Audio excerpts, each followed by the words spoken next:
মানিকগঞ্জের শিবালয় উপজেলার নতুন ফরিদপুর এলাকায় রাস্তা বন্ধ করে মসজিদ নির্মাণের অভিযোগ উঠেছে বর্তমান কমিটির বিরুদ্ধে।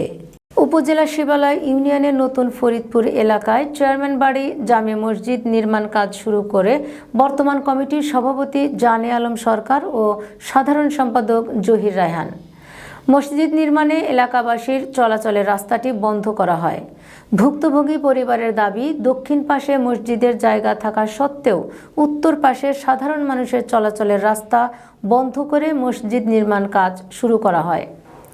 এতে এলাকাবাসী ক্ষুব্ধ হয়ে রাস্তার জায়গা রেখে নির্মাণ কাজের জন্য উপজেলা প্রশাসন বরাবর অভিযোগ করলে প্রশাসন কাজ বন্ধের নির্দেশ প্রদান করেন এবং রাস্তা রেখে নির্মাণ কাজ হবে বলে আশ্বস্ত করেন।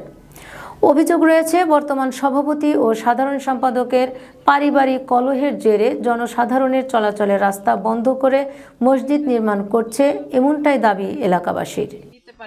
রাস্তার দাবি, রাস্তা আমরা চলাফেরা করতেছি, এখানে মসজিদ করুক, আমাদের জন্য রাস্তাটার জন্য আমাদের দাবি, রাস্তাটা যাতে আমাদের এরকমই থাকে হয় সেই দাবি আমরা করি।